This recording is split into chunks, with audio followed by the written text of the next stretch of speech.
Hola compañeros. ¿Cómo estás, Carla? Hola, buenas tardes.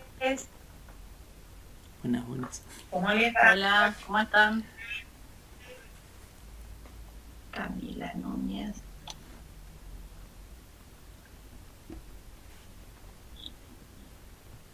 Me falta Verónica Citó.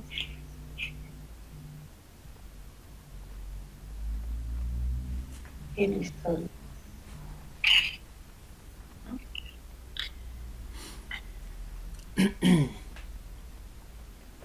Me aparece Alejandra Valenzuela. No la tuve nunca.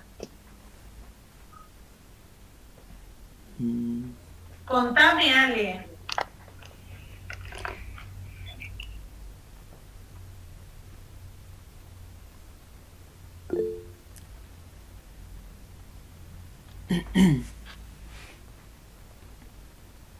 Eh,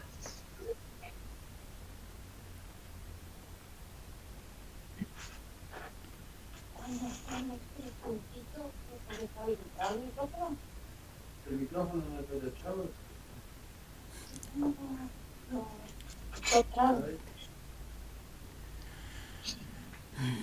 Me falta marcar. Dorian Starde. Gamarra.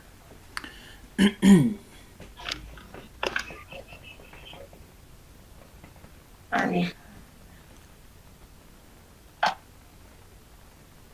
No se escucha nada, Ale. Parece que estaba hablando, pero no se escucha.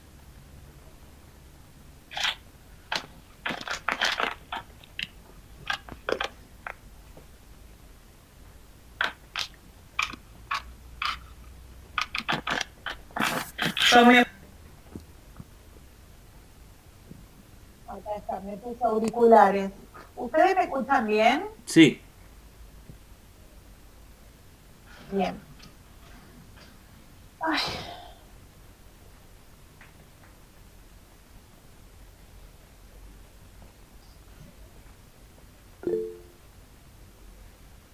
Bien.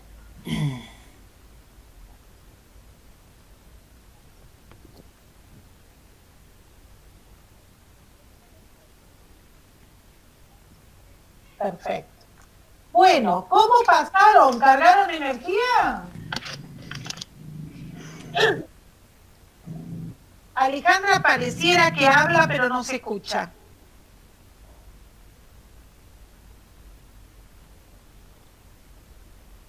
Mirá, yo de uniforme con escarapela. Hace un rato terminé de filmar un video para el acto.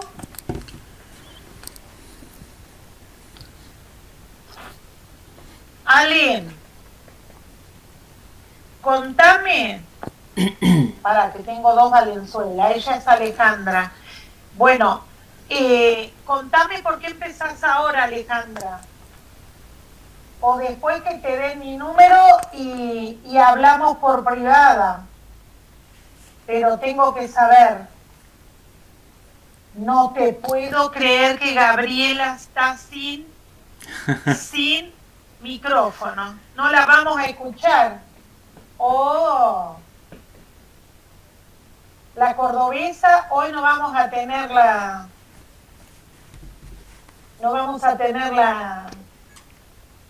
dicha de escucharla. Bueno, cuéntenme un poquito, por favor, cómo fueron sus vacaciones, cómo se fueron organizando con el resto de las materias, ¿rindieron algún final o rinden algún final?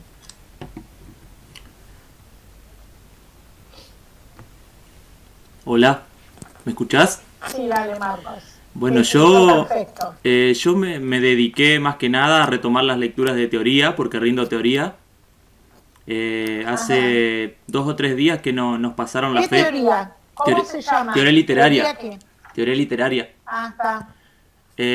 Nos pasaron las fechas hace poquitos días recién y rindo el 27, pero igualmente estuve todas las vacaciones retomando las lecturas y voy a continuar hasta la fecha que rinda. Más que nada a eso me dediqué en lo digamos, relacionado con lo académico. Perfecto, perfecto, porque hay que rendir. Nosotros pensábamos que iban a aceptar la rendida presencial, pero no nos aceptaron la rendida presencial. No sé, la verdad que yo no sé si no lo hubiese hecho sin pedir permiso, para que para ustedes también sea algo más sencillo. Qué sé yo, y son las cuestiones que uno se plantea, ¿no? Es que se El complejiza resto, mucho. ¿quién se habrá unido como profesorado lengua y literatura? Hola, profe. Hola. Buenas tardes. Mi nombre es Rocío Cabaña. Ah, sí, Rocío. Perfecto. No, porque te vi como profesorado de lengua y literatura. Y digo, ¿quién es esa nena? Escuchame, Rocío, yo no te veo virtualmente la cara. Ya hoy le mandé a las de primaria también. Les dije que se peinen, se arreglen el pelo, se depilen o lo que quieran, pero quiero verle la cara. Después voy a tener que tomar un examen y no voy a saber a quién le tomo. Recién vengo del trabajo, estoy toda... Buenísimo. Bueno, pero viste, llegaste. Yo lo que les iba a proponer era si nosotros los días lunes, en vez de largar a las 6 de la tarde, podemos largar 6:30, que estuvo bueno esta semana que ustedes mismos pongan 6:30, porque así damos el lugar, por ejemplo, a que Rocío, que sale a las 6 de la tarde del trabajo, por ejemplo, y había otra persona más que salía a las 6 de la tarde que yo me había anotado, puedan estar desde un comienzo, ¿no? Por ahí tendríamos que pensar si podemos extender un ratito, porque también ahora la gente ya empezó a trabajar, ¿no? Hay más movimiento, por más que volvimos a esto, que es lo... ¿qué haces? Apareció mi perra acá. Bueno, ahora que ya hay más movimiento, yo pensé que en realidad nos iban a estar largando debido a todo lo que nos apuraron en vacaciones con la preparación de escuelas. Yo pensé que en fines de agosto por ahí nos iban a estar mandando a la escuela, ¿no? Pero bueno, los casos que hay en Paraná parece que hacen, y lo que pasa a nivel país parece que nos retrasan a nosotros, ¿no? Así que no sé cómo será. La otra vez hablando con la rectora, la semana pasada que tuvimos institucional y esta semana también, es como que estamos planificando todo desde la virtualidad, pensando que vamos a seguir con esta conexión virtual simplemente, ¿no? Espero que porque ya hablamos, por ejemplo, de coloquios, y cuando hablamos de los coloquios hablamos de la virtualidad, ¿no? Que el coloquio va a ser del equipo con nosotros, con los profesores, para definir. Así que bueno, es como medio incierto lo que nos espera. Cuéntenme en qué habíamos quedado, qué es lo último, ¿se acuerdan? ¿Alguien tomó nota para recordarme qué es lo último que habíamos tomado? Porque a mí me parece que tenía yo que retomar el eje 2 y empezar a hablar de la historia de las infancias y las características que quería trabajar de Galende, de lo que son las personalidades, las subjetividades contemporáneas. Una cosa que quiero decirles, yo quiero volver a la presencialidad, porque esto me saca de mi eje, ¿no? El tener ayer y antes de ayer, cuando estuve haciendo devoluciones de los trabajos, me cuesta un montón escribirles, porque uno en la presencialidad es como que es mucho más sencillo explicarles con el papel en la mano o con la computadora, qué es lo que tenemos que modificar, qué es lo que vamos a agregar, qué texto podemos leer, ya lo conversamos y nos pasamos. Realmente extraño muchísimo la presencialidad. Lo que me cuesta a mí es la escritura. Me cuesta sentarme y ponerme a escribir a cada uno su devolución. Es más, yo estaba pensando que cuando cuando elijamos los temas y empiecen a trabajar, por ahí vamos haciendo pequeñas reuniones así por Meet o videollamadas cuando ustedes tienen tiempo y vamos conversando, en vez de que se encuentren solo con la escritura, ¿no? Porque realmente a mí yo lo estoy encontrando y sí, Vero, supongo que debe ser muy difícil la cursada virtual y es lo mismo que hablar con la compu, es una cosa rarísima, ¿no? Así que bueno, vamos a tratar de utilizar otros canales de comunicación como para... y estos canales de comunicación me parece que son las videollamadas, porque es como que nos acercan más y podemos charlar y podemos preguntar en el momento, ¿sí? Profe, O armar así una reunioncita. podríamos ¿Qué me utilizar, ibas a decir, Marco? podríamos utilizar también, aprovechando que tenemos un grupo de WhatsApp, un canal de comunicación por audios o algo así. Exacto, también por audios. Sí, sí, por supuesto. Tenemos que buscar otra cuestión que nos acerque un poco más, ¿no? Y que sea más sencillo el tema de trabajar. Yo no tengo ningún problema en que ustedes me escriban a mí en cualquier momento del día o que me manden un audio. Si en el momento, yo en el día se los voy a contestar. Yo, por ejemplo, hoy ya empecé a trabajar presencialmente, o sea que hay días en la mañana en los que voy a la escuela. Entonces, por ejemplo, en la mañana, si tengo un espacio voy contestando mensajes, si no, cuando vine al mediodía hoy me encontré con 20.000 cosas y ahí agarré y empecé a contestar. Y así voy haciendo, pero trato de ir contestando en el día y a la brevedad. Que es diferente a sentarme, prender la computadora y de pronto manejarme por la mensajería interna. ¿Se entiende? Es como que me es más sencillo el WhatsApp, es una realidad, en todo sentido, ¿no? Porque me pasa lo mismo con las escuelas. El tener el grupo de WhatsApp te habilita a la inmediatez, ¿no? Cosa que la escritura de un mensaje, que está bien porque queda, o sea, es algo formal, la mensajería interna, pero la inmediatez te la da, por ejemplo, hoy el WhatsApp. Bueno, ay, qué criaturita bonita esa. Gaby. Sí, me estoy dando cuenta que tiene problemas, vos sabés, porque se va... se ingresa y sale de la reunión. Bueno, ¿alguna otra cuestión que quieran conversar antes de que empecemos? Ya vamos a nos dijeron que las clases van hasta fines de octubre. Sabemos que es el último día de octubre. Eso es algo que nos informó la rectora. Y que en noviembre estaríamos haciendo los coloquios. Venimos atrasados con las mesas de exámenes. Recién van a tomar las mesas de exámenes de febrero y marzo. Menos mal que las mías yo llegué a tomarlas todas, así que no tengo ninguna mesa ahora. Pero los que no llegaron a tomarlas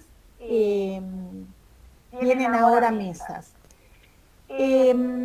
Así que vamos a avanzar en esta etapa, vamos a ir un poquito más rápido, vamos a ir con más bibliografía y además van a ir pensando cuál es el tema que van a elegir para hacer el ensayo.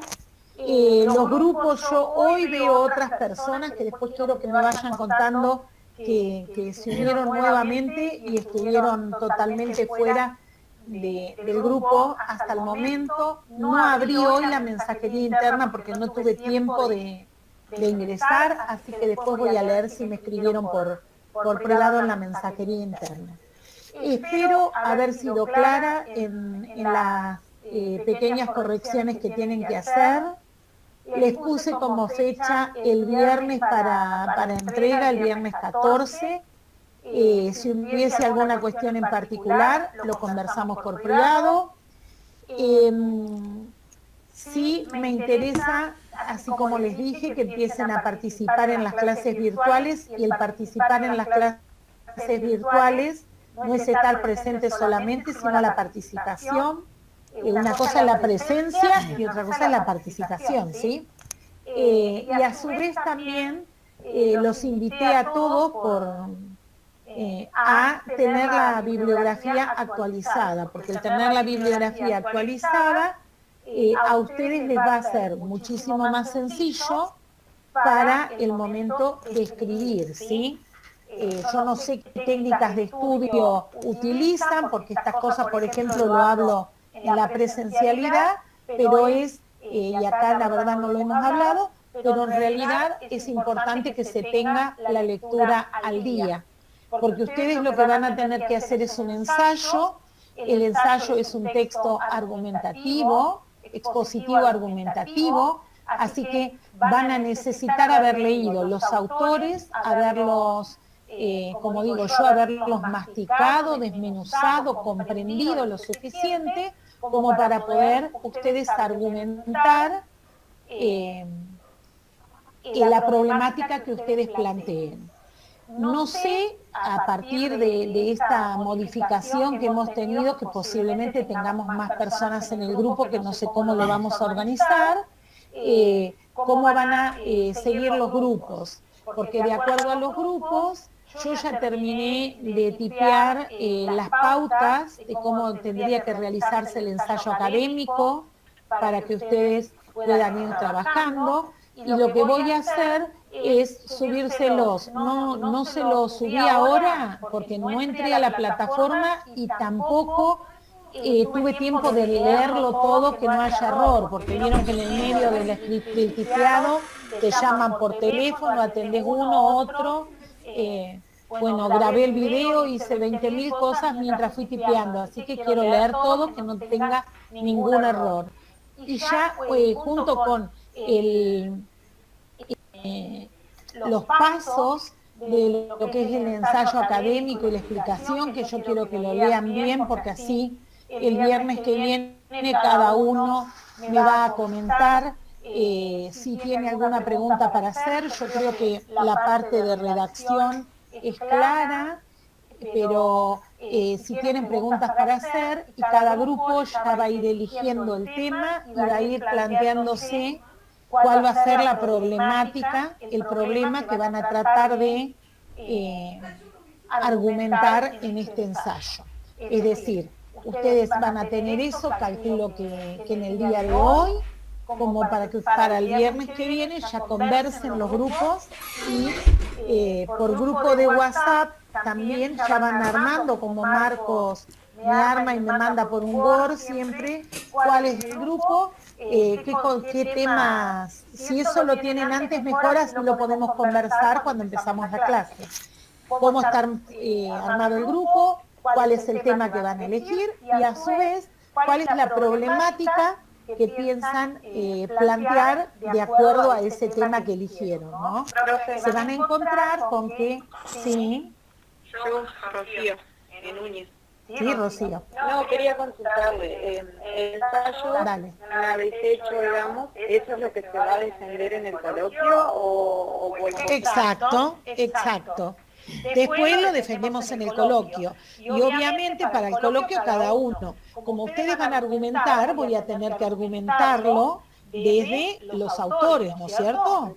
Como cuando voy explicando un tema, cuento cómo armé el tema, cuento el ensayo, cómo lo armé, en qué autores, qué tomé de cada autor, es decir, esas cosas las tienen que que tener claras para el día del coloquio. Y a su vez les voy a hacer preguntas en el coloquio. Sí, se puede hacer, Vicky, el ensayo de manera individual. Yo por eso les dije, yo les doy la opción de trabajar individual, de A2 y como máximo de A3. Pero yo creo que individual es muy rico y de A2 me parece fantástico. De 3 es como que es multitud. Pero bueno, el grupo que esté de 3 no hay ningún problema. Sí, Graciela, Sí, yo no sé si vos ya fuiste tomando nota de eso, porque yo te había dicho que iba a hacer en grupo con Gaby, pero al final vamos a hacer de manera individual.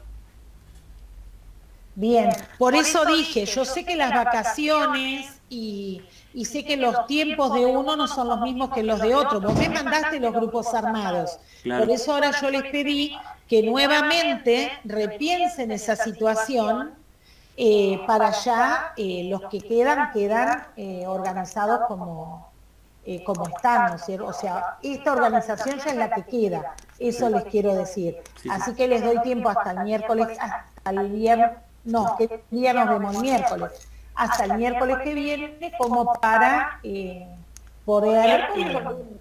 no, la semana que viene, esta semana y la que viene nos juntamos miércoles, porque el lunes es feriado.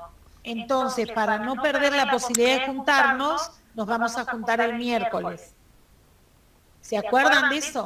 Sí, sí. Y hoy nos juntamos porque esta semana hubo institucional, por eso también les dije que estas 2 semanas son las semanas que vamos a tener diferentes. Después nosotros vamos a seguir con los lunes. Bueno, ¿alguna pregunta más con respecto a eso? Gaby, los temas se los voy a mandar junto con el instructivo, junto con las pautas, lo voy a subir. No tuve tiempo de subirlo, porque eso era lo que les decía yo, los había tipeado. Yo los temas les voy a poner todo y ustedes me van a ir señalando cuál es el que eligen, ¿sí? Y ya van pensando la problemática. ¿Por qué les digo van pensando la problemática? Porque cuando nosotros pensemos el problema tenemos que delimitarlo, ¿sí? No tiene que ser un problema que sea sumamente amplio. Yo no puedo pensar, por ejemplo, me voy a manejar con cualquier tema, pero supónganse que voy a hablar con la teoría voy a tomar la teoría del etiquetado. Entonces, no puedo decir, por ejemplo, cómo influyen los estigmas en los adolescentes de la escuela secundaria. No, tengo que delimitarlo. Cómo influyen los estigmas en los adolescentes de la escuela secundaria. Hoy, o sea, lo tengo que delimitar en tiempo y en espacio. Hoy en la ciudad de Concordia, por ejemplo. ¿Se entiende lo que les digo? Sí. Tengo que delimitar la problemática para que no sea tan amplia, porque si no, voy a hablar de algo genérico y no voy a poder llegar a una conclusión en realidad, porque me va a ser muy amplio, les quiero decir, si tomo el estigma en la escuela secundaria, puedo tomarlo a nivel mundial, en qué época, ¿se entiende lo que les digo? Sí. Por eso es importante que marquemos esto. Nosotros tendríamos que estar trabajando en el día de hoy, tendríamos que comenzar a trabajar, que eso es lo que quería ver, en qué contenido habíamos llegado, porque tendríamos que empezar a trabajar lo que es el eje 2, que es infancia y subjetividad. Nosotros empezamos hablando de eso, que ustedes son los que toman nota. Sí, el rol materno, el rol paterno, eso estábamos. Eso hablamos de la construcción de la subjetividad, que tiene que ver, que está bien lo del rol materno, el rol paterno, hablamos del protovínculo, ¿sí? De cuando yo les preguntaba a ustedes ¿Cómo, Rocío? Ese fue el último encuentro del 29 de junio, fue lo último que tratamos. Exacto, porque ahí lo que trabajamos era la construcción de la subjetividad por Pichon Rivière. ¿Se acuerdan que hablaba del protovínculo y de las funciones materna y paterna? Y ahí vimos las características de las funciones. Quiero comenzar a trabajar el eje 2, que el eje 2, los contenidos que tienen son el título de este eje es Infancia y Subjetividad, ¿no? Habla de las representaciones de la infancia, de las subjetividades contemporáneas. Ahí en representaciones de la infancia vamos a ver una autora que se llama Betty Korsunsky, ¿no? Que toma y hace una recopilación de su trabajo de qué sucede con la infancia en la historia. Después vamos a trabajar las subjetividades contemporáneas y ahí vamos a trabajar la caracterización de sus rasgos y vamos a trabajar un autor que se llama Emiliano Galende. Vamos a trabajar unas páginas nomás, pero de un libro que se llama Resiliencia y Subjetividad, los ciclos de la vida. Después vamos a trabajar específicamente, que ya los trabajamos, pero vamos a puntualizar más los agentes socializadores que son la familia y la escuela, ¿sí? En la infancia. Vamos a hablar de las nuevas configuraciones familiares, porque acá el tema es que no tenemos una única estructura familiar, la de la familia nuclear o la familia tipo, sino que hoy contamos con diferentes configuraciones, nuevas configuraciones familiares, ¿sí? Y por otro lado, vamos a trabajar la escuela como dispositivo pedagógico, y ahí vamos a trabajar a Inés Rosbaco, que nos habla de la función subjetivante del docente. Vamos a trabajar también la teoría del etiquetado y vamos a ver otro contenido a trabajar, van a ser los aprendizajes en distintos contextos. Y el aprendizaje en distintos contextos vamos a ver de pronto en zonas vulnerables, de vulnerabilidad socioeconómica, vamos a trabajar con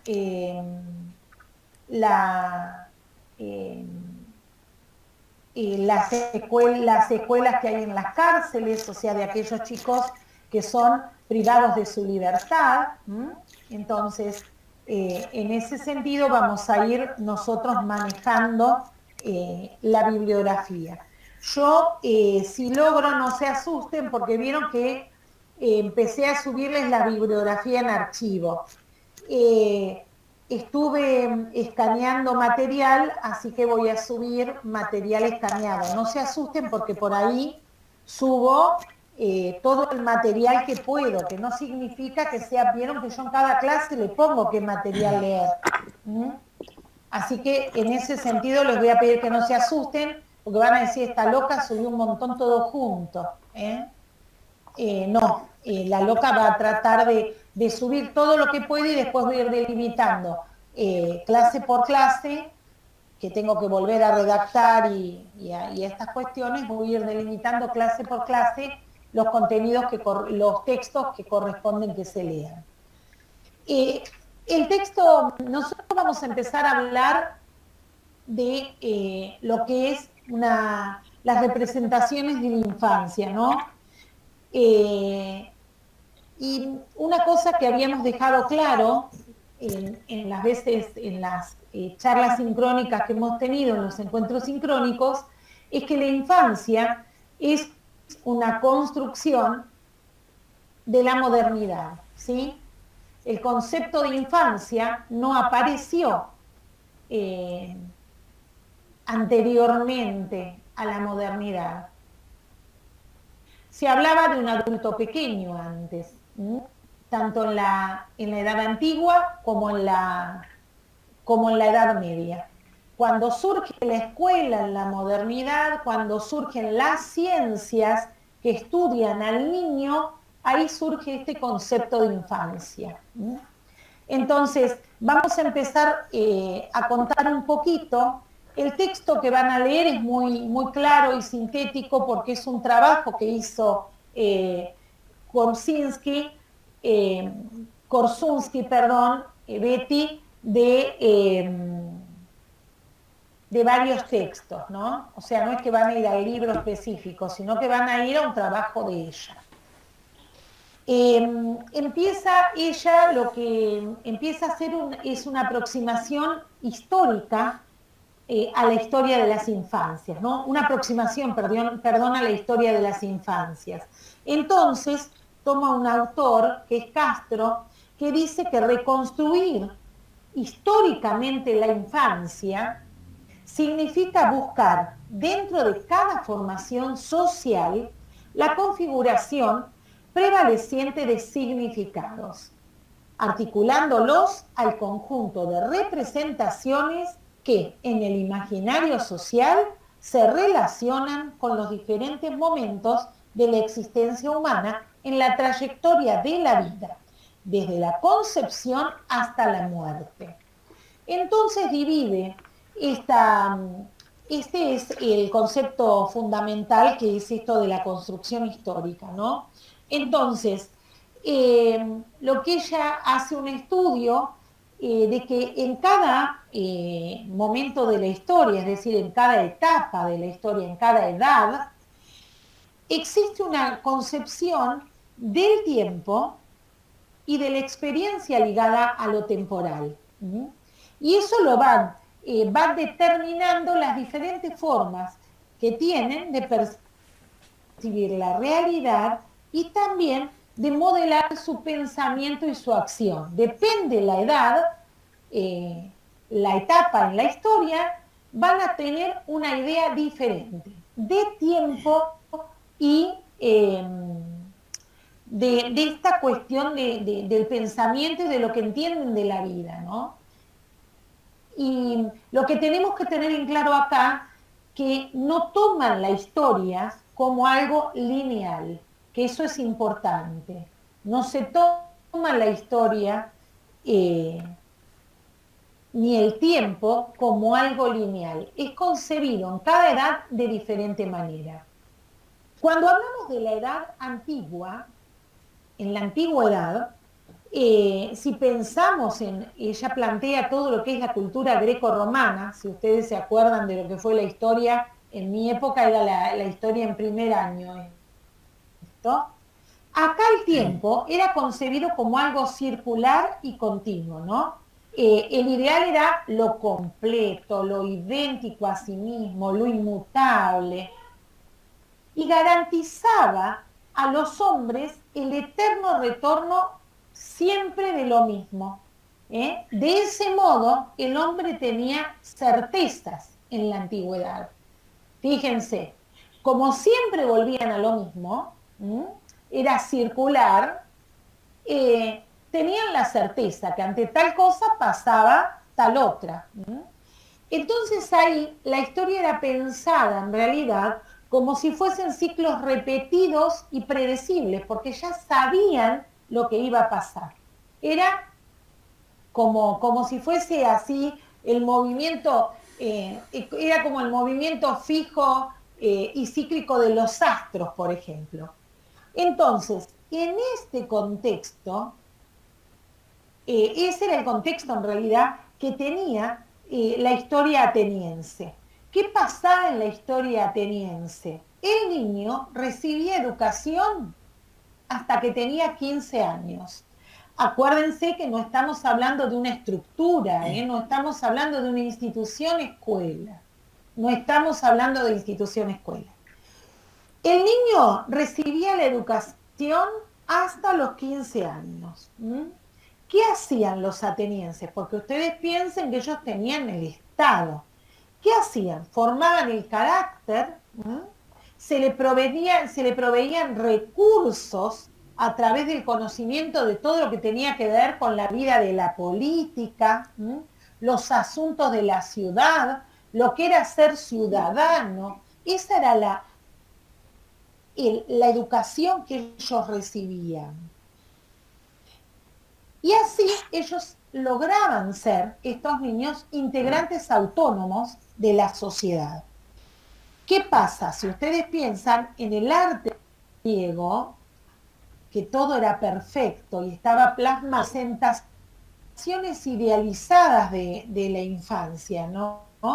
En donde había dos tipos de representaciones, unas que eran realistas y otras que eran idealizadas, como perfectas. Si ustedes lo piensan, por ejemplo, el ideal, hubo una época que los pequeños, en la época helénica, los pequeños ceros eran el ideal de la belleza física. ¿Se acuerdan? En Grecia todo esto de la necesidad de perfección, ¿no?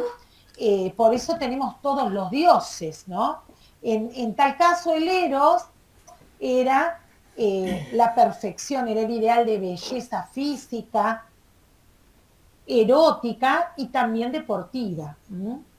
Con respecto a la sexualidad, tanto en Roma como en Grecia, y esto yo creo que lo hablé con ustedes, los niños atraían a los hombres grandes, a los hombres mayores.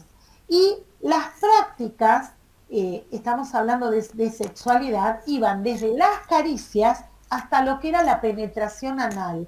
Pero acá la ley, ¿me escuchan? Sí. La ley permitía la sexualidad. ¿Se acuerdan que yo en algún momento les conté que estaba como permitido lo que hoy llamamos abuso sexual, ¿sí? En esa época la ley permitía la homosexualidad. Y en las regiones donde no estaba permitido, los hombres tenían esclavos con tal fin. Fíjense, totalmente diferente a lo que es hoy la contemporaneidad, ¿sí? Profesora. Por eso, cuando leamos estos textos, tratemos de leerlos desde pararse en el hecho histórico, ¿sí? No pararnos desde el hecho de la crítica o del posicionarnos desde nuestra cultura y desde nuestro momento sociohistórico, ¿se entiende? Sí. Eso es sumamente importante cuando leemos historia.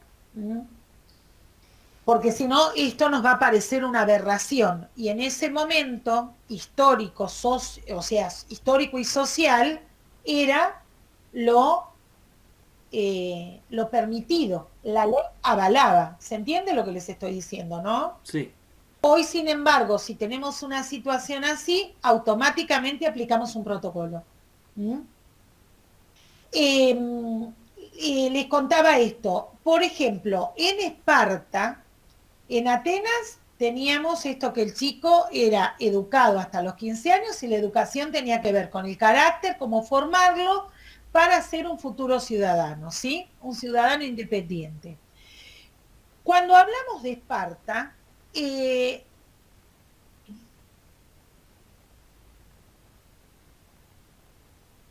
Marcos? Llegó tarde mi audio, pensé que debo tener como delay porque hace rato que hablé. No te escucho. ¿No?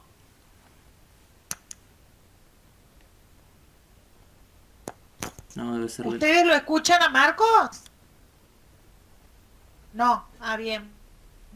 ¿Ahora? No te escuchamos, ninguno te escucha. Ok. ¿Querés escribirnos? Voy a desactivar el video, que seguro debe ser por... Ahí salió. Apagó la cámara. Algo le pasa ahí, ya lo vamos a escuchar.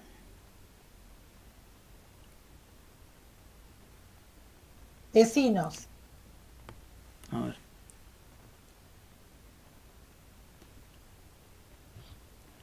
Bueno, cuando aparezca yo paro. En Esparta, les decía, lo educaban para que forme parte del Estado. Entonces, ¿qué pasaba acá?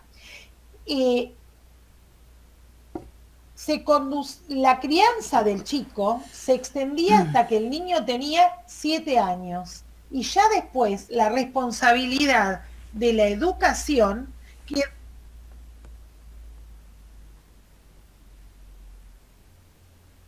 Ah, no, no te escucho. Bueno, no importa.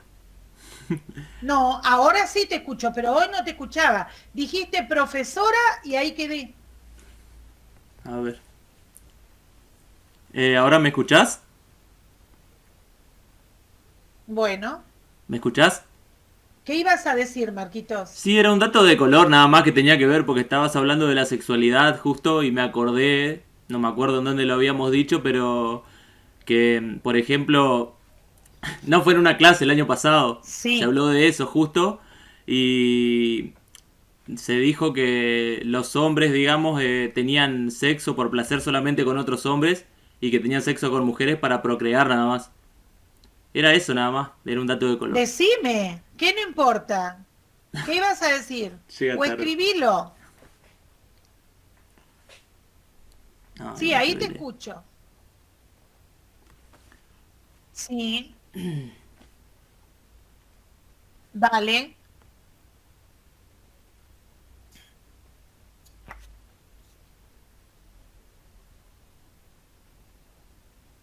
Ajá.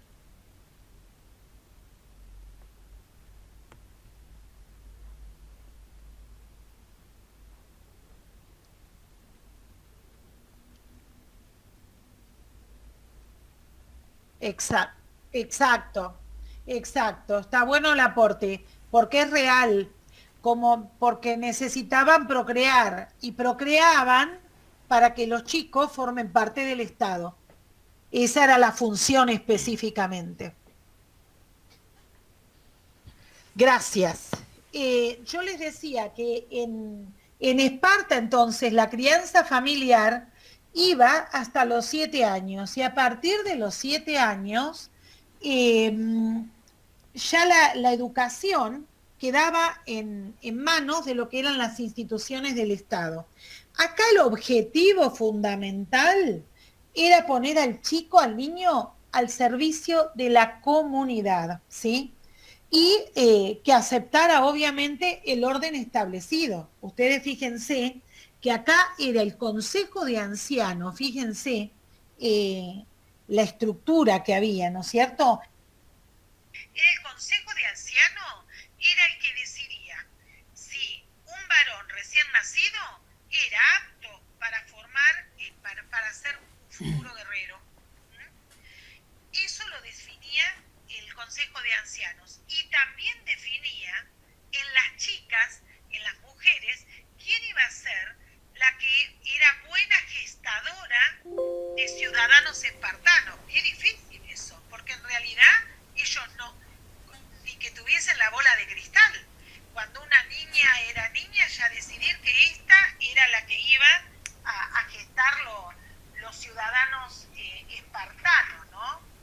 Pero bueno, históricamente era la forma en la que ellos veían a los niños. Si nos vamos a la Edad Media, es decir, al medioevo, ya ahí nos encontramos con otra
de los dogmas cristianos, de las creencias cristianas.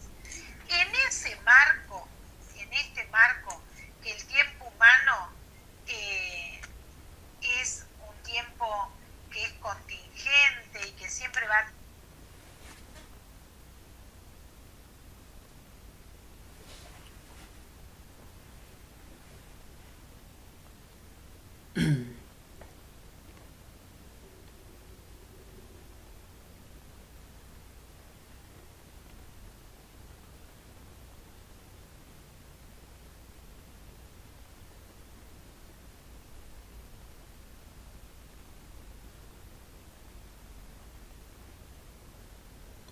Hola.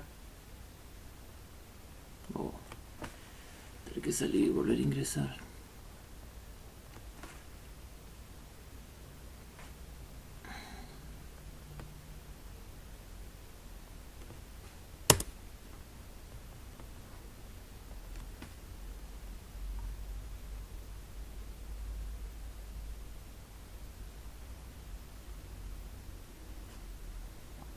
Se me cortó el internet.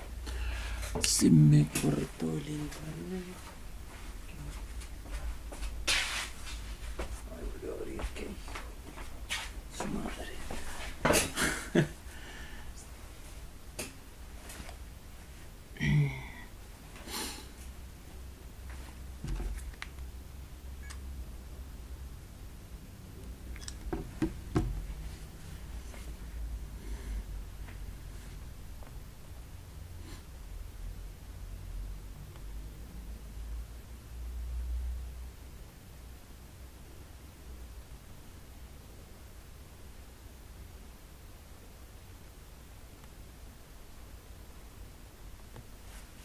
comunidades de banijas, de productores de calzado, de pintores, de cederías.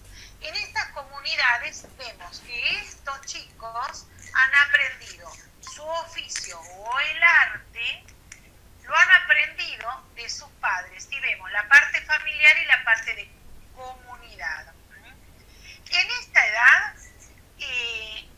la edad más valorada en la edad medieval, en la época, en el medioevo, era la del adulto maduro, ¿sí? En la crianza, todo lo que tenía que ver, y cuando veamos ahora maltrato infantil, vamos a ver que trabaja de Mauss, un autor que se llama de Mauss, trabaja las relaciones paterno-filiales o parentofiliales. En esta etapa, en la crianza, el vínculo parento-filial era mucho más distante que la que vamos a ver en la modernidad, que la que caracteriza la modernidad. Por ejemplo, fíjense lo que pasaba, si bien tenía que ver con la familia y con la comunidad, fíjense un relato que se hace, ¿no? En la historia en Italia, por ejemplo, en los siglos XIV y XV, los niños cuando nacían eran puestos en manos de las nodrizas, de las amas de leche. No los criaban sus propias madres. En la modernidad sí vamos a ver que los niños son criados por sus madres, pero en la Edad Media los tenían las nodrizas, las amas de leche, y generalmente vivían en el campo, es decir, que durante un tiempo no estaban con sus familias, ¿no?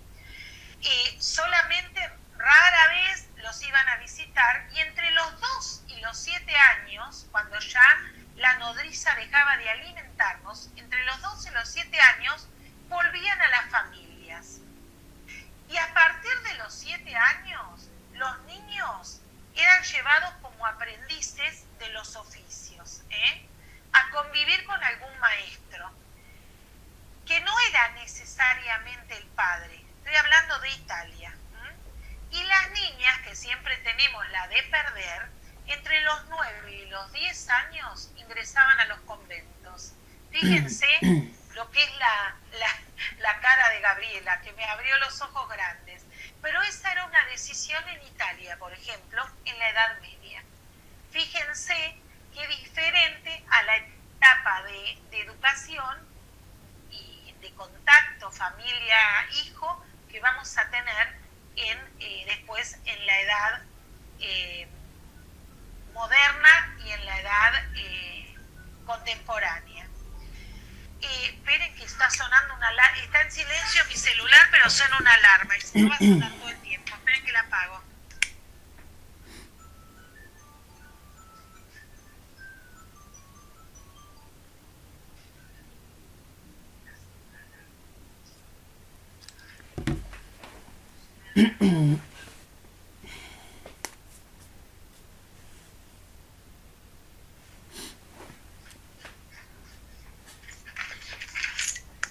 Tengo el teléfono cargando en la cocina y de ahí suena. Si no, vieron que no paran de sonar las alarmas. Bueno, les decía, acá en esta edad media el niño no era tomado como un adulto pequeño. El niño aquí era tomado como una forma inmadura, fíjense, del adulto. ¿Se acuerdan que yo les dije que la edad valoraba el adulto maduro, el medioevo? El niño era tomado como un adulto inmaduro. Fíjense la concepción que tenían, ¿no? Un adulto inmaduro. El concepto de infancia es de adquisición tardía en la historia de la humanidad, y eso ya lo hemos conversado. Recién pasa a ser, que es lo que le dije recién, con un concepto en sí mismo en la edad moderna. Y ahí empezamos a pensar, hay una explosión de ciencias en la edad moderna, ¿se acuerdan? Surge lo que es la medicina, lo que es la pedagogía, lo que es la psicopedagogía, lo que es la psicología, lo que es la psicomotricidad. Ahí largamos la edad moderna. Y con esto, en la edad moderna, antes de hablar de estas cuestiones, vamos a hablar del tiempo, ¿no? Acá en el tiempo, en la edad moderna, así como en la edad media era el laicismo, el cristianismo, en la edad moderna está el laicismo, es el laico. Y en la laicización, que se llama, ahí el tiempo es lineal y es rectilíneo. También tiene un sentido irreversible el tiempo en esta etapa. Y cuando hablamos de esta etapa, con la aparición de las ciencias, aparece el concepto de infancia. Y acá aparece otro concepto importante. ¿Qué concepto es, además de infancia? ¿Qué otro concepto importante aparece? Que lo tienen que haber visto en Historia de la Educación, por ejemplo. ¿Qué concepto, qué figura aparece en la modernidad? La escuela, gente, la escuela. Aparece la escuela. Y cuando aparece la escuela, aparece con un formato. ¿Se acuerdan qué formato es el primer formato de escuela?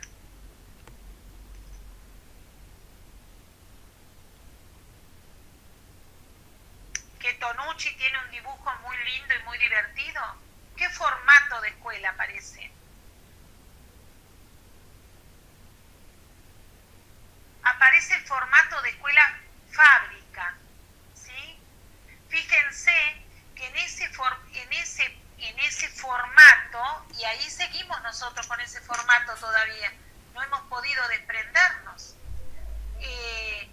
Hay espacios delimitados, que son las aulas en este caso, con un reloj que me indica con el timbre, que en su momento era la campana, que indicaba el inicio y la finalización. Esta situación de estar todos sentaditos para adelante, mirando al docente. Y fíjense también que esos... ¿Cómo?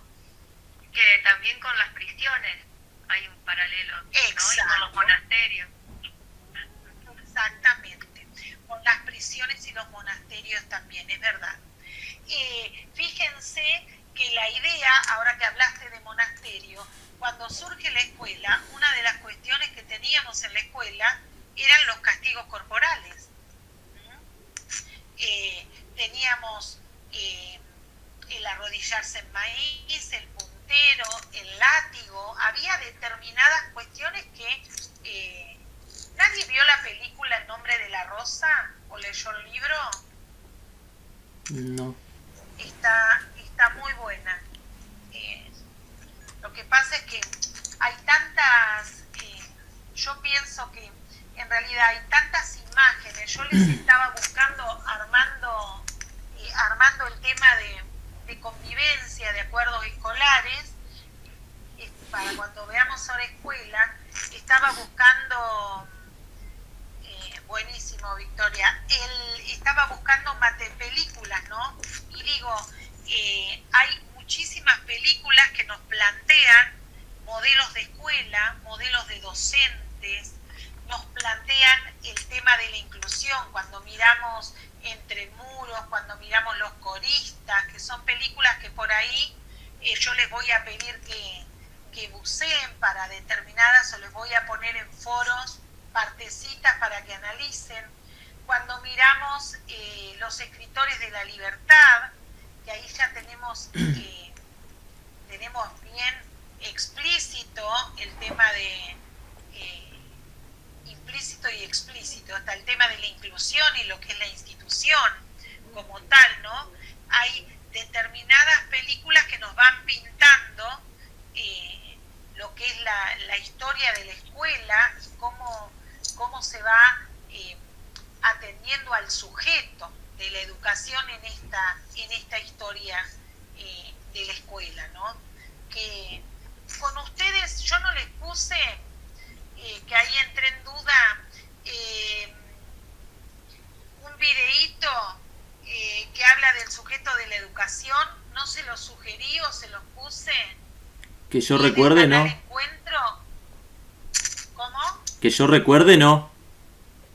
Bien, yo les voy a poner como para que miren. Es un fragmento de La educación prohibida, de la película La educación prohibida, que nos plantea claramente. ¿Lo trabajamos eso? Lo trabajamos, sí. Me asusté porque ese es el que les pedí que miren y le di el de Giglione. El de Giglione también les di. El que cuenta las experiencias. Ese es el de Giglione, de Oscar. Ajá.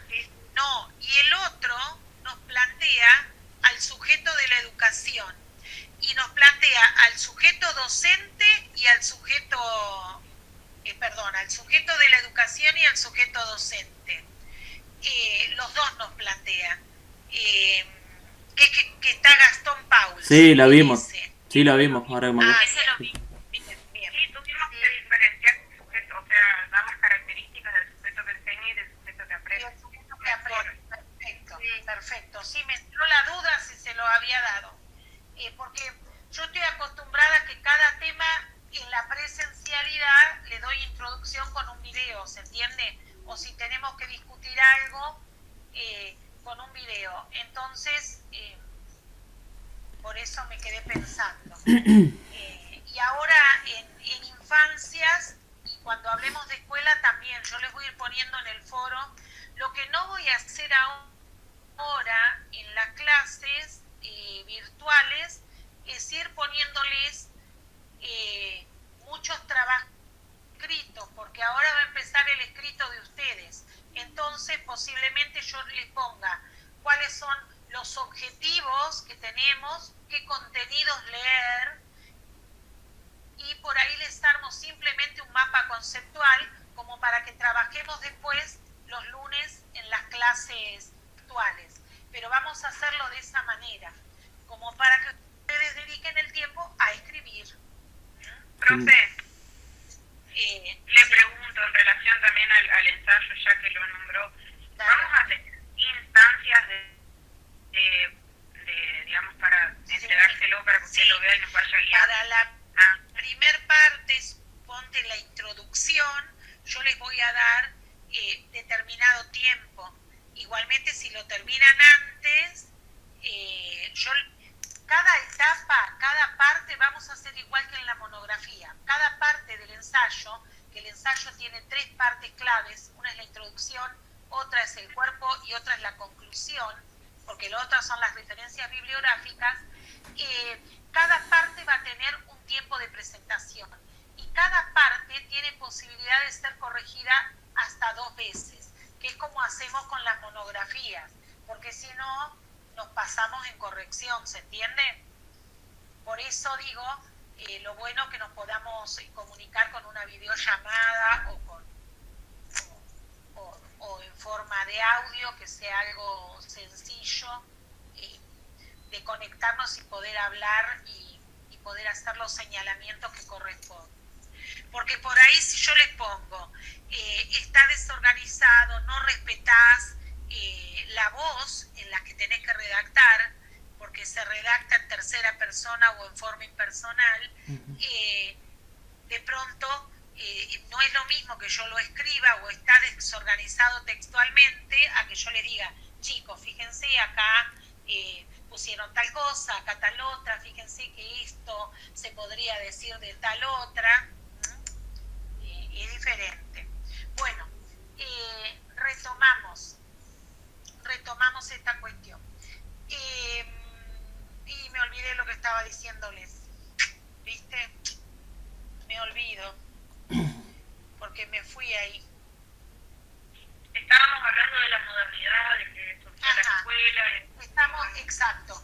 Empezamos con todo esto y acá, en esta edad, el niño aparece la concepción, el concepto de infancia, pero en primera instancia el niño en la edad moderna es objeto de estudio, porque es estudiado por todas las ciencias que le nombré. ¿Y a partir de qué comienza esto?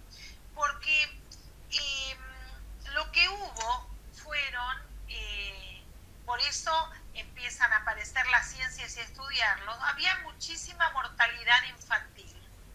A raíz de la mortalidad infantil se empieza a estudiar al niño. Entonces se ve al niño como objeto de estudio. Y vamos a ver cómo es el avance de las ciencias y cómo el niño se va incorporando a lo que es la educación formal, ya en una escuela. Y piensen que acá, al estar en una escuela, la construcción de la subjetividad va a ser totalmente distinta en estos niños de la modernidad que los que tuvieron los niños de la edad antigua y de la edad media, ¿no es cierto? Y en esta edad también lo que sucede es que aparece una época que es nefasta, que es la época de la dictadura militar, y a partir de ese momento el niño deja de ser objeto de estudio para ser sujeto de derechos. ¿Por qué les parece que deja de ser de objeto de estudio para ser sujeto de derechos? ¿Qué fue lo que pasó ahí?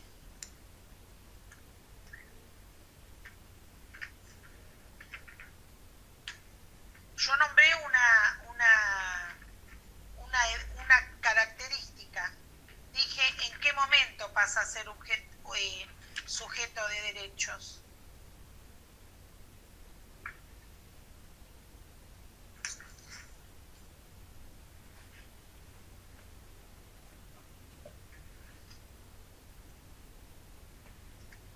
¿Qué pasó en la dictadura militar?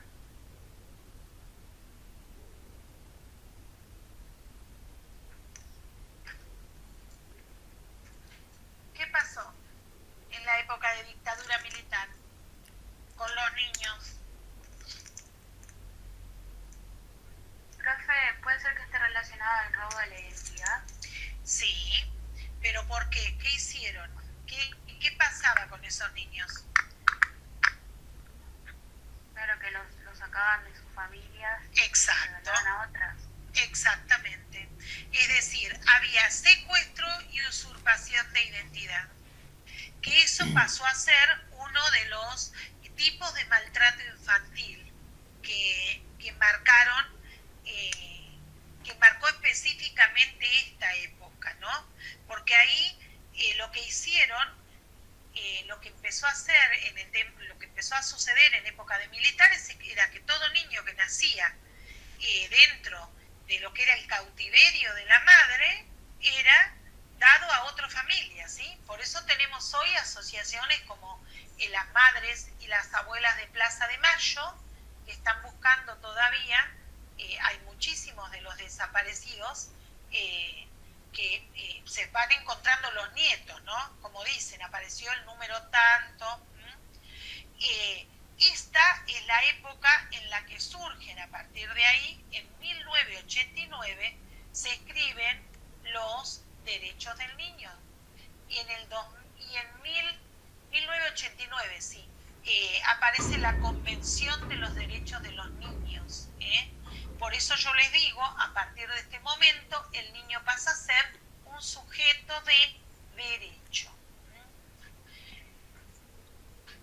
Y si pasamos de ahí, bueno, pensemos ahí que teníamos una relación menos distante, ¿no es cierto?, en la modernidad, porque había una educación en la escuela, ya el chico no era entregado al Estado, sino que se inscribía en una institución y tenía determinada formación.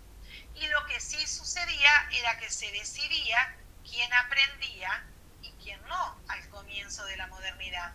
Si pensamos la escuela, ¿se acuerdan que al principio los únicos que iban a la escuela, quiénes eran? Cuando surge la escuela, ¿íbamos las mujeres a la escuela? No.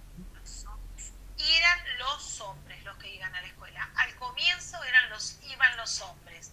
Yo no sé si fueron a la escuela, que es una visita que hacemos en la primaria, en Concepción del Uruguay. No me acuerdo si es la escuela nacional o la escuela normal, que es un lugar histórico. Ahora no me acuerdo qué escuela es, cuál de las dos, pero te llevan vamos en paseo con los alumnos, y cuando vos entrás a la biblioteca de ese lugar, vas viendo las fotos, los cuadros de los egresados, ¿no?, de los años. Y primero ves varones, después por ahí ves una mujer, pero con los años, ¿no? Porque en realidad a la mujer era lo que se le enseñaba. El hombre iba y se escolarizaba, pero la mujer era la que aprendía todos los quehaceres domésticos, les diré. Todas las artes que después iba a utilizar como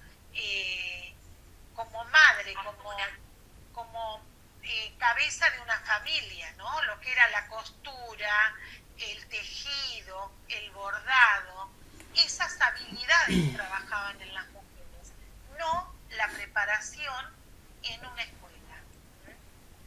Después, con los años, la mujer comienza a ir a la escuela y comenzamos a tener educación.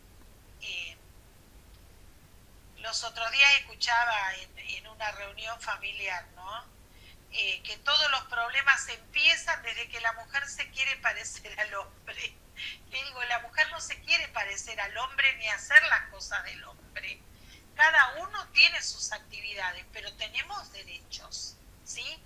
Tenemos derecho a trabajar, tenemos derecho a nuestra recreación, a la actividad física. No todo se reduce a lo que es la casa.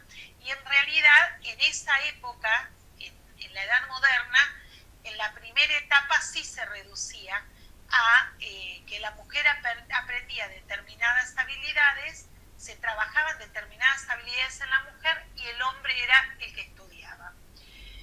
Cuando llegamos... Profesora, inclusive actualmente yo he escuchado familias, más que nada en la zona rural, decir que era importante que el hombre, que los hermanos varones terminaran la escuela, que ellos, digamos, pudieran ir a estudiar y qué sé yo, porque la mujer de última se casaba con alguien y como que dependía de su marido, pero el hombre tiene que llevar una familia, entonces es necesario. O sea, actualmente existe ese pensamiento. Pero por favor, por supuesto que sí, por supuesto que sí. Y hoy escuchás, porque si bien hoy tenés movimientos como el feminismo y habemos gente que se rasga las vestiduras por el feminismo y va a las marchas y demás, nosotros también tenemos determinados pensamientos que son machistas, ¿no? Y las familias conservan esas raíces porque son estructuras de aprendizaje muy arraigadas. Yo he dado charlas en la escuela sobre la forma de erradicar la violencia de género, por ejemplo. Y han ido padres, abuelos, y las abuelas, me acuerdo, pero te juro que me causó, en realidad lo que me causó es una amargura terrible, ¿no? Porque digo, siguen viviendo con esa idea de que la mujer hace las cosas mal y bueno, y si le pegan es porque la mujer se lo merece, ¿no? Sí, algo habrán hecho, dicen. Sí. Algo habrán hecho, exactamente. Y date cuenta que así como me lo dijo una abuela, ¿no? Que me lo dijo así con todas las letras, sí, pero usted dice mucho eso, mucho ley, y a nosotras nos siguen cagando a palos. Yo me quedé helada porque les digo, hay que aprender a denunciar, pero claro, si vos tenés arraigada una matriz de aprendizaje, sí, Vero, vivimos en una sociedad machista, totalmente. Hay que aprender, o sea, vos fíjate de estas personas que tienen esa matriz de aprendizaje tan arraigada, lo difícil que es modificarla, lo difícil que es entender, lo vemos eso en lo que es el abuso, lo vemos en lo que es la violencia familiar, cuando un padre te justifica lastimar a un chico, quemarlo o lo que fuera para disciplinarlo. O sea, si bien estamos en la edad contemporánea, seguimos teniendo concepciones, digo yo, de la edad de piedra, ¿no? Que como son procesos, va a tardarse muchísimo en desarraigarlos, muchísimo. Por ejemplo, Porque, yo lo veo también en los ambientes laborales, ¿no? Donde, bueno, el acoso a la mujer que trabaja y que esto y que lo otro. Sin embargo, en Buenos Aires, muchos dicen, no, acá, digamos, en Buenos Aires como que el tema del acoso tiene mucho cuidado, porque allá se hace una denuncia y realmente es un desastre. Pero acá, donde es pueblo, todavía todas esas cosas como que cuestan mucho. El hacer la denuncia, el ir, el ver que eso está mal, que no tenés que bancarte ese acoso por tener un trabajo, por esas cuestiones. Entonces, exactamente.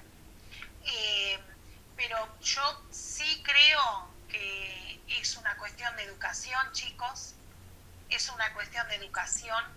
Nunca hay que dejar, y cuando ustedes estén en las aulas, por eso yo voy a trabajar con ustedes protocolos y demás, y se los voy a dar para que los tengan siempre presentes, y tienen que estar actualizados. Uno siempre tiene que orientar, porque ustedes no solo van a enseñar lengua, eso van a tener que mentalizarse, ¿no? Esto realmente para lograr cambios son necesarios tiempos, ¿no? Verónica hace un rato escribía que a pesar de todos los cambios y luchas, hay cosas que siguen igual. Y sí, porque son procesos, porque hay matrices de aprendizaje sumamente arraigadas. Y al estar tan arraigadas, no tener la educación necesaria o el acompañamiento, porque esta es otra cuestión. Hoy tenemos colapsados los sistemas, por ejemplo, el sistema de salud. Tenemos colapsado el CONAF. Esta cuarentena, por ejemplo, esta etapa de aislamiento social aumentó lo que es la violencia de género. Aumentaron los casos de violencia de género y de violencia familiar, que es increíble. las escuelas hemos salido en estos tiempos a acompañar en denuncias, en situaciones a familias, ¿no es cierto? Entonces, es necesaria la educación, es necesario orientar, es necesario que si vemos violencia, tratar de hablar con los chicos, tratar de indagar, no hacer como que no nos interesa, ¿no? De indagar y de poder orientar y que se sientan acompañados y conocer lugares donde mandarlos para buscar soluciones. Está el COMNAF, sí, pero el COMNAF está colapsado. A mí un lugar que me ha dado muchísimo resultado como tutora de secundaria, por ejemplo, y me da como directora también, es el Centro de Fortalecimiento Social. Vieron que tenemos ahí en calle Sarmiento y JJ Paso, creo que está, ahí en la esquina, porque ese Centro de Fortalecimiento Social, sí, Verónica, hay violencias de todo tipo, exactamente, porque tenemos violencia económica, violencia simbólica, violencia física, es decir, violencia verbal. Hoy tenemos todos los tipos de violencia y la gente naturaliza la violencia. Y yo les decía, el Centro de Fortalecimiento Social es un lugar que tiene grupos para trabajar con los intentos de suicidio. Eso es algo que ustedes como profes de secundaria van a tener, o para orientar a cualquier persona que tengan cerca. Yo ya les voy a dar después todos los lugares, pero el Centro de Fortalecimiento Social a mí me ha ayudado muchísimo. Había una psicóloga, Janina Techera, que hoy no sé si sigue trabajando ahí, que por ejemplo trabajaba en prevención al suicidio. Y bueno, impecable el trabajo. En violencia familiar es llamado y en el momento. A la mamá la orienta un abogado, la acompaña a hacer la denuncia si es necesario. Hay grupos para la familia y para esta mamá, o sea, hay grupos de trabajo y a su vez atención psicológica. Es decir, tenemos recursos en Concordia. Algunos están colapsados, pero hay que conocerlos para poder usarlos, ¿saben? Y es importante que ustedes lo tengan en cuenta. Realmente a mí en lo personal, ¿no? Yo les hablo referencialmente porque desde la práctica, cuando a mí me pasa algo, como no me quedo quieta, no a mí personalmente, sino en mis escuelas pasa algo, o me ha pasado, ojo, con alumnos de terciario también, enseguida empiezo a buscar el cómo se resuelven las cosas y a golpear puertas y a hablar con gente que a veces ni conozco, ¿no? Porque uno necesita resolver situaciones. Yo me acuerdo que cuando yo empecé en el 2003 a trabajar en San Francisco, tuve el primer caso, tenía tercer ciclo, era directora desde nivel inicial al tercer ciclo, y en noveno se me presentó el primer caso de violencia familiar gravísima. Un día vino la alumna, 15 de agosto fue, porque fue el Día de la Virgen, me lo acuerdo, o sea, cosas puntuales, vieron que uno nunca se olvida, como si fuese el día de hoy, y vino a contarme, me dice, no doy más, Graciela, necesito que me ayuden. Y le digo, ¿qué te pasa? Yo lo único que vi fueron los ojos con unos derrames importantes. Y bueno, me cuenta el tema de la golpiza del papá y me dijo que me va a subir al micro y me va a mandar a Buenos Aires, o sea, como que se le iba a sacar de encima esa noche. Entonces era un viernes, no había protocolos, chicos, así que sin protocolo empecé a moverme. Lo primero que hice fue cargarla en el auto, subí a la vicedirectora, por supuesto, sin mi Duna, que ahora lo vendí a hablar a pobre Duna. La subí en el auto y me fui a hacer la denuncia, me fui a tribunales. Cuando voy a hacer la denuncia a tribunales, no fui a donde tenía que ir. Me tocaba el juez Fito Jauregui, que hoy es uno de los mejores abogados de familia que tiene el país, Fito Jauregui. Y bueno, me toca, voy ahí a tribunales, a familia, al juzgado de él, y le digo, necesito que me ubiquen. Bueno, el hombre me atendió y dijo, tenés que ir a hacer la denuncia, no tenemos hogares para ubicarlo, así que va a ser difícil. Le digo, esta chica hay que sacarla hoy de la casa. Y me dice, bueno, anda a hacer la denuncia y busca un hogar. Como era en la escuela privada, era en la San Francisco, me dijo, averiguá con las monjas, que las monjas tienen hogares. Entonces, llamo a las monjas y una de las monjas no tenía lugares, de los dos hogares, y la otra me dice, Graciela, nosotros albergamos niñas, no adolescentes con hijos, porque esta chica tenía un bebé. No me acuerdo si tenía 8 o 9 meses en ese momento. Claro, ella por cubrir su bebé, lo cubrió entre sus brazos así, la molieron a golpes el resto del cuerpo. Bueno, me voy a hacer la denuncia, todo esto yo buscando el lugar. La directora de OPJ, que era una residencia juvenil que ya no existe, cuando le cuento, la llamo, le cuento la situación, me dice, bueno, espera que yo no tengo lugar, pero si consigo una cama, te la recibo. Me voy a hacer la denuncia. El médico forense, Mahler, está saliendo del juzgado y le digo, doctor Mahler, yo necesito hablar con usted. Primero tenía que hacer la denuncia. El médico es el que hace la revisación médica y el informe. Todo al revés hice. Pero bueno, la Virgen me fue guiando ese día. Le digo, tengo que hablar con usted. Yo me estoy yendo. Me dice, hay un accidente, tengo que ir a hacer reconocimientos. Y bueno, le digo, no, doctor, yo necesito que vea esto. Le digo, su mujer fue la primera psicóloga de mi escuela. Vieron que uno va usando los conocidos que uno va teniendo para que el otro te atienda. Ustedes piensen que fue hace 17 años atrás lo que les estoy contando. Entonces le digo, Silvia, su mujer fue la psicóloga, mi primera psicóloga en la escuela. Entonces me dice, bueno, ven y pasa. Y antes de irse, revisa a la chica. Cuando yo veo cómo estaba golpeada, yo me quería morir. Si en ese momento yo tenía al padre al lado, creo que lo agarro del cuello. La cuestión es que de ahí ellos hicieron el informe y recién ahí fui a hacer la denuncia que correspondía. Y después fui a ver al abogado, al defensor, en ese momento se llamaba de pobres y ausentes. Ahora todo esto se modificó. Les estoy hablando 17 años atrás.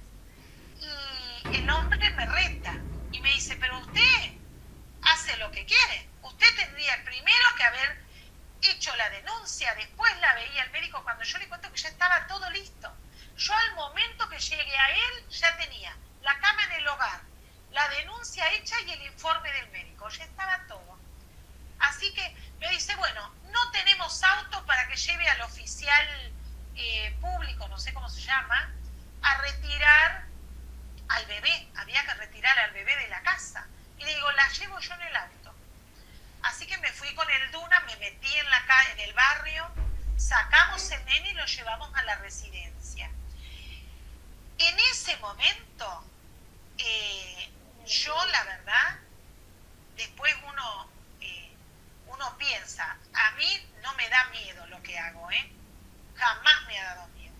No me ha dado miedo ni denunciar la violencia familiar, ni denunciar la violencia de género, ni denunciar el abuso.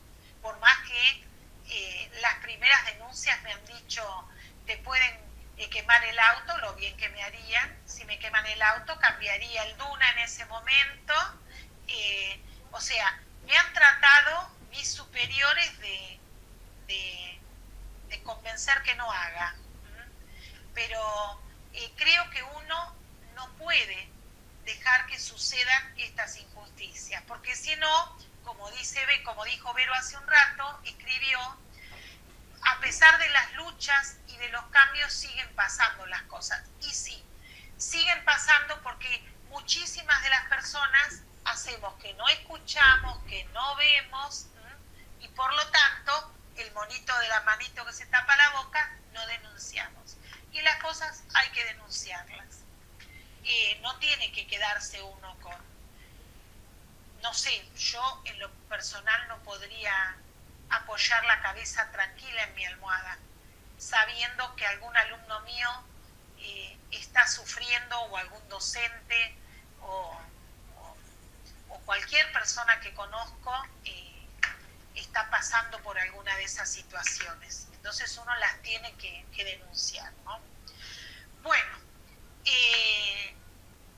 nos va a quedar trabajar el encuentro que viene, porque son las 8:05, ya los voy a dejar libre, la edad contemporánea. Les voy a subir el material para que ya vayan leyendo, y les voy a subir las orientaciones para el trabajo. Y por ahí, ahora cuando vamos hablando de infancias, yo ya voy a ingresar con todo esto que es violencia familiar y lo que es violencia familiar específicamente, y violencia de género.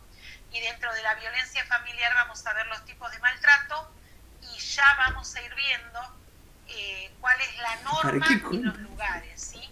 Cuál es la normativa